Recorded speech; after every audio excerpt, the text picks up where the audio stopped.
How's it going, guys? Welcome back to another video. Today is Monday again, so we do have the patch notes. So patch notes have just been released. I'm going to go through them, just read through them. For anyone who doesn't want to listen to the patch notes, heads up, this is your one chance for me to let you know that this is just me reading the patch notes, going through the stuff. There's a lot of stuff in here, like the Ninja Strike and stuff. There's loads of different patches and quality of life stuff. So if you are interested in that and you don't like reading and you'd rather just listen to it in the background, then that's what this is for. But otherwise, there's nothing else coming out of this. I'm just going to read the patch notes, talk about stuff, and that's pretty much it.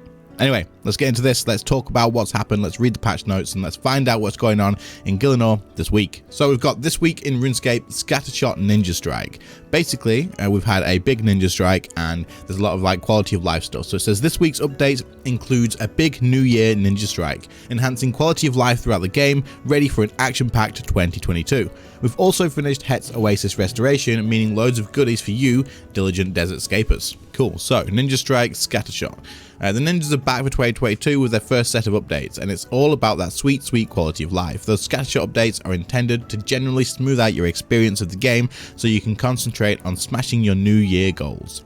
This time around, there's been significant focus on better combat UI from filters to tooltips. Did you know that an auto retaliate toggle can now be added to the action bar, like a keybind for auto retaliate? You'll also find updates to follower pets, spells, and more. Check out the patch notes section for the full details. We will get to that, we'll just go through everything else in order as well. Oasis restoration rewards. The community restoration progress is complete. Hets Oasis is a plentiful desert paradise once more. You folks were on fire with the new boosted rates last week, and your strenuous efforts have unlocked all possible rewards for the community. If you haven't already, you have until Tuesday 18th of January at 23:59 game to max out your personal progress and gain access to those sweet Oasis goodies. So you do have to go and do your own personal progress, and then you can get the stuff like that. But the community stuff to allow you to actually get all of the rewards unlocked has been done. From Tuesday 19th of January at midnight, you're just under 2 weeks until Monday 31st of January to collect your rewards. Remember that you can only claim rewards based on your personal contribution progress. So if you do want the rewards, you have to go there yourself. You have to go there and do the actual stuff. Likely I will not be getting many of the rewards because I've just not really done that much, but I'll go and check and see how long it's going to take. Even after the temporary event is over, there's plenty to do in our brand new skilling area, including the Eye of Het mini quests. All skilling activities are available permanently, so don't be a stranger to those golden stands. Cool. So this is the skilling hub, by the way. So a lot of people didn't realize that it's going to be staying after the event. There's going to be stuff taken out, but it's going to be a skilling hub. So you're going to be there to be able to do all that other stuff. The actual skilling stuff is always going to be there. So if it's useful for you to level up, don't worry, it will still be there in the future. Upcoming live streams, we have Confession Time. Mod Hooli's bank is a mess. Really, it's bad. Very bad. So they're going to do like a bank cleaning thing, I think. 60-minute bank over and hopefully witness a remarkable transformation. That could be interesting for a few people, especially if you're the sort of people who love to see like organization come together and whatnot. Anyway, patch notes. This is going to be it, guys. This is going to be the big one. I'm pretty sure, yeah, there's a lot in here. So, damn, there is, holy hell. The Ninja team have been busy. Let's take a look. So we've got the Ninja Strike, combat item tooltips. Added new tooltips and or examines or more detail to the tooltips and examines of various combat items. This includes, but is not limited to, all luck rings, god books, slayer gems, defenders, reprisers and rebounders, various food and potions, divination portents and signs, enhanced Excalibur, void knight equipment, and attuned crystal weapons. So all of these things have different examine tooltips now and different tooltips on the actual thing if you put your mouse over it. But also there's other stuff too. It says it's not limited to this. So this is like the main things, I assume. There's probably some little things that didn't really need mentioning.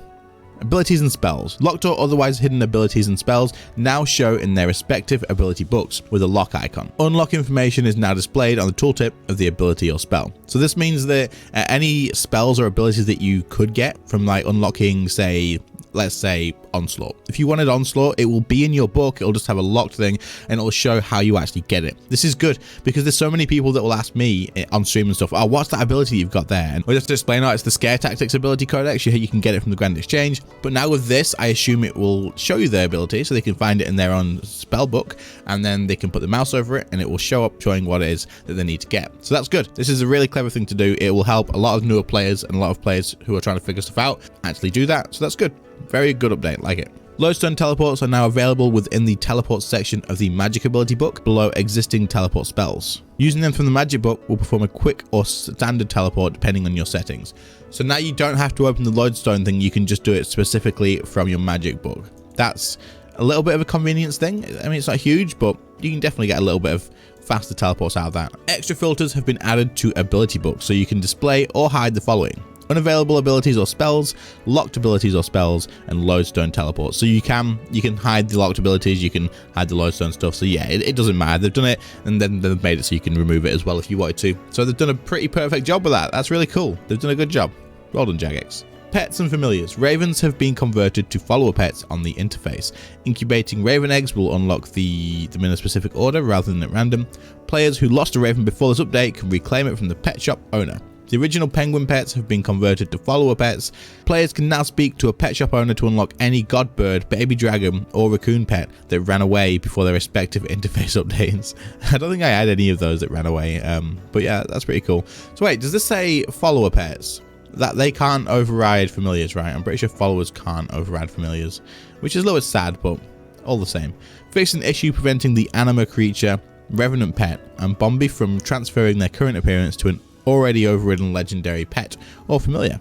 Action bars and combat. The auto retaliate button can now be dragged to the action bar. On mobile, the adrenaline bar itself can also be dragged to an action bar. I assume that just means it'll just slot an adrenaline thing, but because it's the adrenaline bar you press for the auto retaliate on mobile. So yeah, pressing the auto retaliate icon on mobile will now toggle retaliation behavior. The reason they've done that is it used to be the bar you'd have to press like just to the right of the icon, and it was a little bit weird. People were so confused. Honestly, the question that I got the most must have been, how do I toggle auto retaliate on and off on mobile? It was constant in every single video that I did for mobile, but they fixed that now, and it's now actually on the icon as well. I assume it probably does both, maybe. We'll have to see, but either way, good stuff.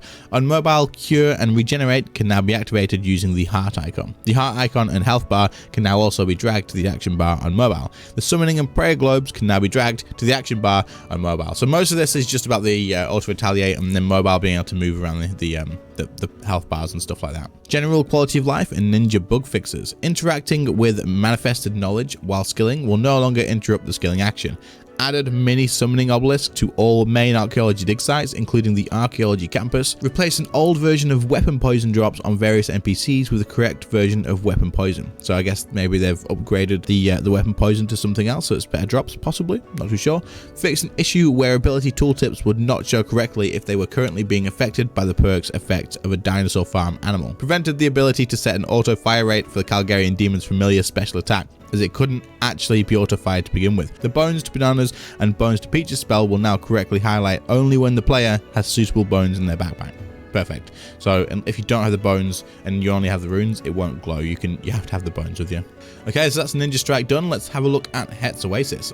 Scarabs within Hets Oasis will now respawn at a faster rate during the Scarab hunting. Good for anyone who is trying to do their comp stuff. Needed doing, definitely. The Scarab stack buff hover text will now correctly state the maximum as 5 Scarabs if you have the Scarab stack increase upgrade unlocked.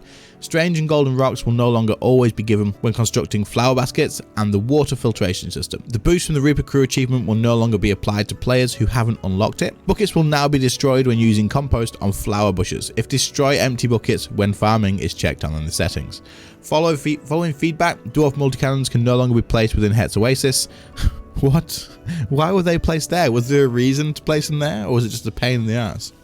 The Holy Scarab has been added to the And Green achievement. The Animalingual achievement will no longer relock upon removing the amulet from the Cramulet. Fixed issue where some players could not access Het's tomb while in the quest instance. Fixed issue where players would be teleported back to Het's statue if they teleported to either their player-owned house or port. Fixed a stretching issue with Saradomin's chat head that could be seen when speaking to him at the Sentistan Cathedral. Zaradon no longer appears in Sentistan twice. Fixed a couple of typos with Faldi's dialogue, and fixed a typo within the Eye of Het mini quest. And obviously there's some stuff that's pretty useful, but most of it's just fixing like tiny little things, which is good. It needs to be doing. It's polishing it up, right? Gameplay. The Holy Scarab will now drain prayer points as expected when using multiple prayers. Extra prayer experience obtained from the Powder of Burials will now work with the Bone Crusher. Extra prayer experience obtained with the Powder of Burials will now work with the Bone Crusher. So you can use the Bone Crusher and the Powder of Burials and just kill frost dragons and you'll get it automatically buried. That's gonna be AFK prayer stuff, right? There's gonna be AFKing prayer stuff now. You just need to know what would you kill? What would you kill for that? Like any sort of dragons with an aggression potion for dragon bones? That's good. That's good. The warning given when attempting to stack a prayer powder will now state the correct amount of time left. The quiver can no longer be taken to the Barbarian Assault minigame. A number of clue scroll steps were taking the player to incorrect or broken locations when using the Globetrotter jacket teleport. These have now been fixed. A clue scroll near Hets Oasis was in a blocked location. This has now been moved. I assume that was probably the Duel Arena one. That's been fixed now though. The spirit of Chantley can be unlocked by talking to Akka. What are these names, Jagex? The spirit can be unlocked by talking to the person if the Call of a Center's quest is completed. There you go, guys. That probably doesn't make much sense because I can't pronounce the names. The player will now be sent back to the game world as expected whenever leaving the Corporal Beast's cave. There we go. I wonder what was happening before then. Interesting.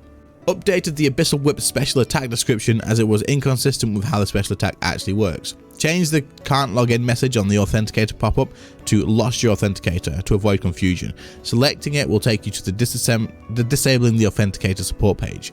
This is good, actually. I didn't know they did this. So I've lost my phone in the past that had my authenticator on it, but it wasn't for RuneScape, it was for my Google account. This is not anything tied to RuneScape whatsoever, but I thought it would be the same for RuneScape, and I've been panicking about it for ages. So I have my authenticator on, of course, but because I lost my phone in the past, I don't have access to that email address anymore. There's no way I can get into it. It's gone forever. It is just gone. The reason I lost my phone is because it died. It broke. It wouldn't come back on. It just blew up. It's completely gone. So knowing that you can disable the authenticator, and it'll probably just be like a time limit thing, is really good. So you don't need to panic if you're panicking like I was about if you lose your phone, your authenticator is kind of gone. So that's good. Fixed an issue where loading a preset with a smoldering item equipped force dropped an item from the preset onto the ground. Fixed an issue where dialogue text during the Tale of Two Cats quest was unreadable due to being orange. Okay, mobile players can now swap action buttons when using action bars 14 and 15. There you go. I think that's it. We've got community stuff here, so we have like some tweets and some images. That's pretty cool. That's it. We are done with the patch notes. There is lots in here that is pretty much just quick updates and stuff. Big stuff with the Ninja Strike though, that's going to be pretty cool. I really like the abilities and spells thing, where it says that it'll tell you it shows you all the abilities, even the ones that you don't have, and it shows you the ability book that you need to actually get it. That's really good. There's so many people that are confused by what abilities they need to get and how to get them. This is super useful, and hopefully it also does it with things like the City at Centist and spells for the Insight Fear, because that is another big question that we get like all the time on stream is, what's the spell that you're using that puts the icicles around the boss? Like, it's always asked, and I understand why, because it's obviously it has a super high requirement thing. So hopefully that's showing there now as well, and we'll have something to let them know what that is. But anyway, awesome to see the Ninja Strike coming through. That's absolutely huge, and there's loads of stuff in there. But anyway, guys, what do you think about this? Are you happy with all the updates? Is there anything that you are confused about? Ask questions in the comments and stuff. I'm sure other people will answer them for you if I can. And then other than that, hopefully you did get some use out of this. If you don't like reading through the patch notes, leave a like if you did, subscribe to the channel if you are new, and I'll see you all next Monday for the next patch notes.